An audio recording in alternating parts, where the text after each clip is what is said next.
We only have just a few minutes left, but I would love for you just to leave. I always ask women this, but what advice might you have for someone who maybe is new to the space or who might be nervous or hesitant to jump in? What advice do you have on where to start in the refugee and immigrant space for a woman like that? Well, I would recommend looking out for local organizations that you know are involved in your immigrant community and meeting with them and just saying, hey, how could I help?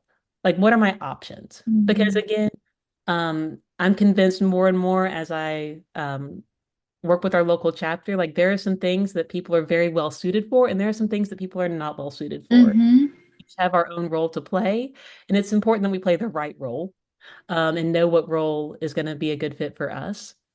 And so I've had lots of people who, were like, well, I can't drive people because I'm homebound, but I can donate and help. Mm.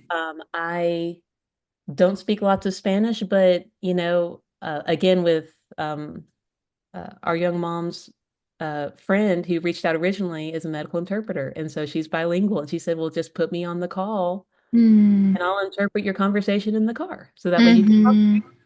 And you know Wow. finding solutions for that fear of, okay, I don't speak the language, but I have someone willing to interpret for me. Yeah.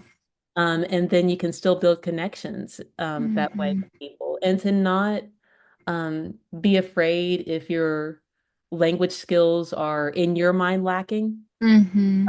I know because I was always very self-conscious about my Spanish. I call it duct tape Spanish. Like it will on, but it's not pretty, and it'll get the job done though. But then I've had so many people since then just be grateful that I'm trying, and even just a word or two can make a huge impact in someone's life. And so not to get hung up on what you can't do, Yeah. but what you can do, Mm. and focus on what talents do I have to offer, and not trying to be someone you're not, Mm. but finding using the talents God's given you, how can you serve? And to meet Hmm. with people in the space who have the proximity and say, this is what I have to give and offer. How can you serve me? Maybe Hmm. I'm good at graphic design and your local community needs a flyer. Maybe you're maybe you're retired and you have time. Then maybe you can say, well, I can take someone who's uncomfortable to their appointment. Mm.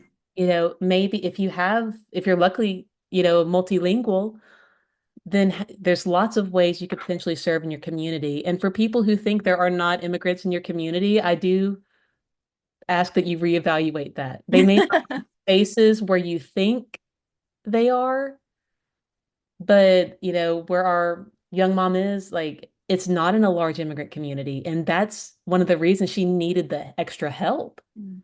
was because it wasn't a large community like we have in Knoxville. And she didn't have the same resources and opportunities of other agencies and areas that advocate in the same way because she is outside of that metro area.